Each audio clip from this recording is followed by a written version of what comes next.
বর্ষাকালে জামা কাপড় শুকাতে কি ভীষণ অসুবিধা হচ্ছে? একটি ছাতার সাহায্যেই পুরো পরিবারের জামা কাপড় আপনারা শুকনো করে নিতে পারবেন। এমনই কিছু ছোট ছোট টিপস আপনাদের সঙ্গে শেয়ার করব। যদি ভালো লেগে থাকে টিপসগুলি, অবশ্যই আপনারাও কিন্তু অ্যাপ্লাই করে দেখবেন। চলুন আজকে টিপস আমরা দেখে নিই। আমাদের বাড়িতে বাচ্চাদের যে এই ধরনের স্কুল ব্যাগে আমরা প্রত্যেক দিন জলের বোতল দিয়ে থাকি।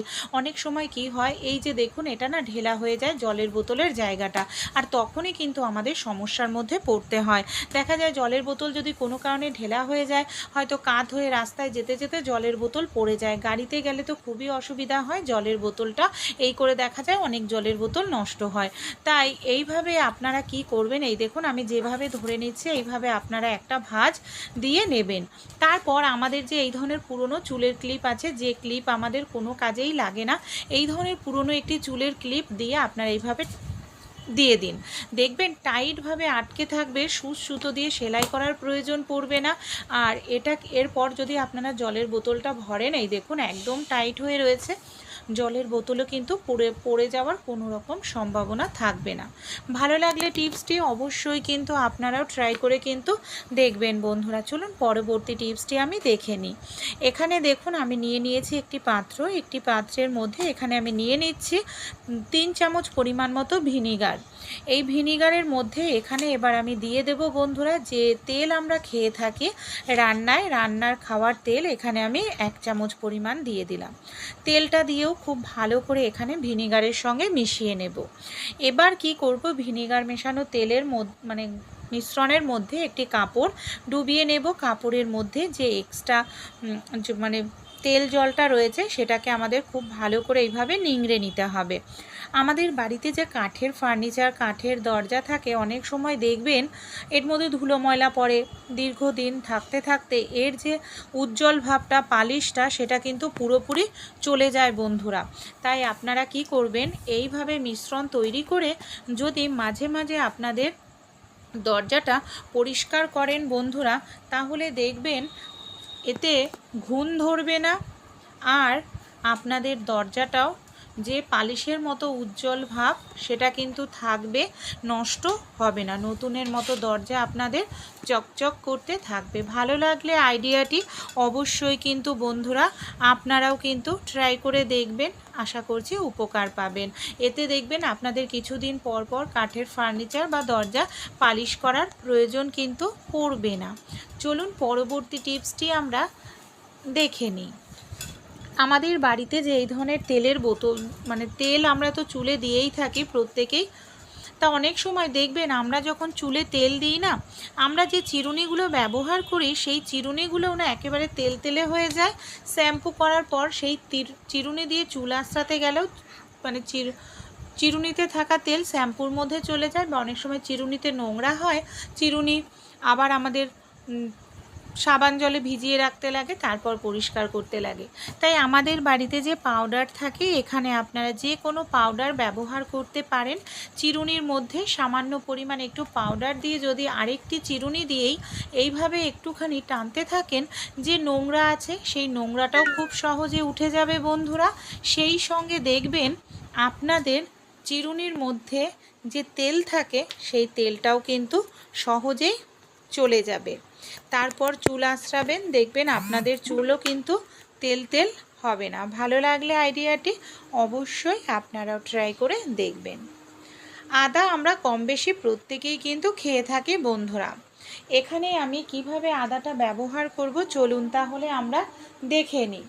অনেক সময় আমাদের বাড়িতে আদা থাকে না, তাই আপনারা আগে থেকেই এই কাজটি করে নিতে পারেন।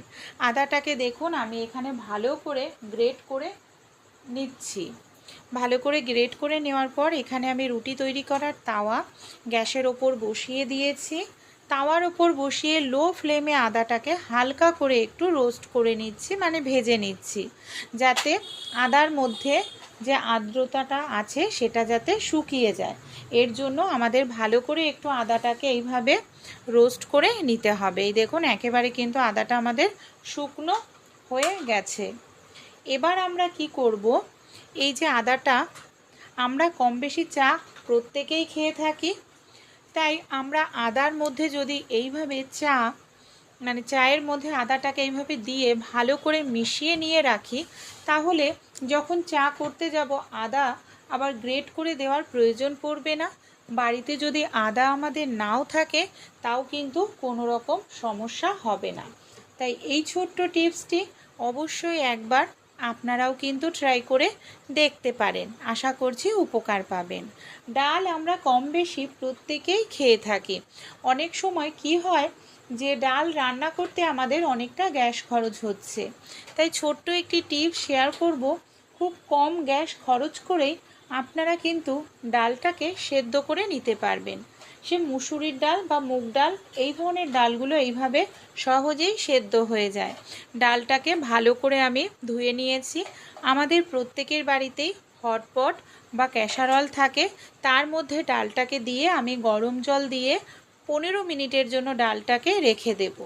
15 মিনিট রাখলেই দেখবেন আপনাদের ডালটা কত সুন্দরভাবে বন্ধুরা সেদ্ধ হয়ে যাবে। কোনো রকম আপনাদের কিন্তু এখানে এক্সট্রা করে আর গ্যাস খরচ করে ডাল সেদ্ধ করার প্রয়োজন পড়বে না।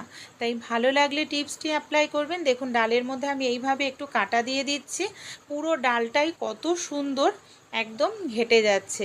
এক্সট্রা করে আবার গ্যাস খরচ করার এখানে আমাদের প্রয়োজন কিন্তু পড়লো না। তাই ভালো লাগলে এই ছোট্ট টিপসটি অবশ্যই বন্ধুরা আপনারাও অ্যাপ্লাই করবেন। এবার ডালটাকে ফোড়ন দিয়ে দিলেই কিন্তু হয়ে যাবে। চলুন পরবর্তী টিপসটি আমরা দেখে নিই। অনেক সময় দেখবেন আমরা যখন রান্নাবাড়ি করি আমাদের এই যে গ্যাস থাকে না, গ্যাসের বার্নারটা এইভাবে দেখবেন কিছুটা ছিদ্র মানে দিয়ে আগুন বের হয়, কিছুটা ছিদ্র থেকে আগুন বের হয় না।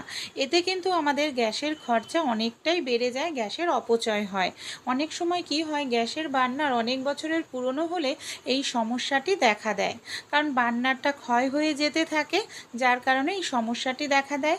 তাই যদি সঙ্গে সঙ্গে আপনারা গ্যাসের বার্নার কিনতে না পারেন বা কেনা হচ্ছে না, টুথপেস্ট নিয়ে নিন। সামান্য পরিমাণ টুথপেস্ট নিয়ে গ্যাসের বার্নারের 4 সাইডে এইভাবে আমাদের টুথপেস্টটাকে লাগিয়ে দিতে হবে।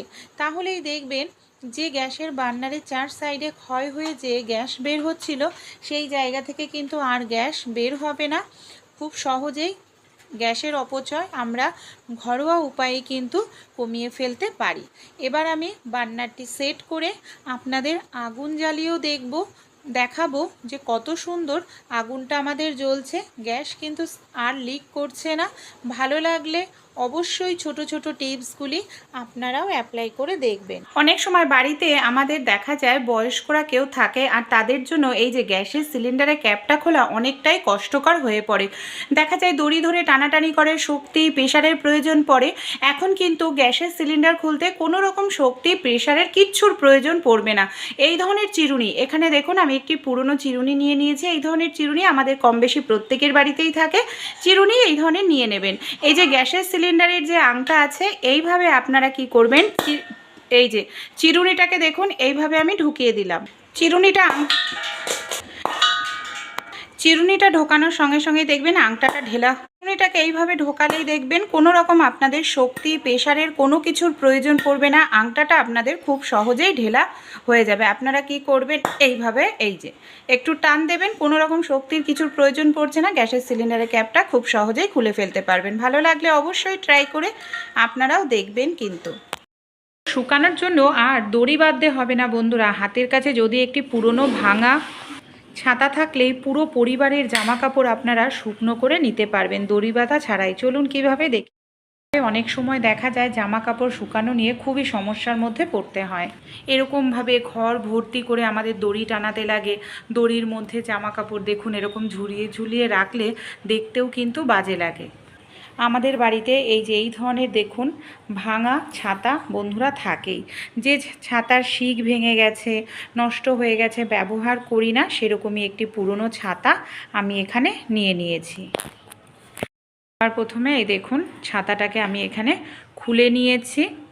বা এখানে যদি ভালো ছাতাও আপনারা নিতে পারেন, আপনাদের হাতের কাছে যা থাকবে সেটাই আপনারা নিয়ে নেবেন। যে কোনো জায়গায় এইভাবে আপনারা আংটার মধ্যে ছাতাটাকে ঢুকিয়ে দিন। দেখুন কোনো রকম আপনাদের দড়ি টড়ি বাঁধার প্রয়োজন পড়বে না।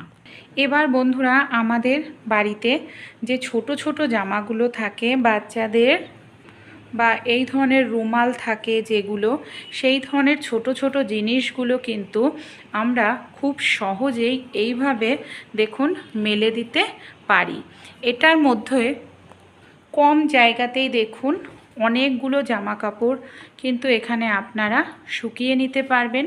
আমি ছোট ছোট দেখিয়েছি, জলটা ঝরিয়ে যদি জামা কাপড়গুলো এইভাবে মেলেন, অনেক জামা কাপড় বড় গেঞ্জি টেঞ্জিও কিন্তু সহজেই আপনারা এইভাবে ঝুলিয়ে রাখলে দেখবেন শুকিয়ে যাবে, দড়ি টানানোর প্রয়োজন পড়বে না, দেয়ালেও পেরেক পুঁততে লাগবে না। ভালো লাগলে এমার্জেন্সি সময় টিপস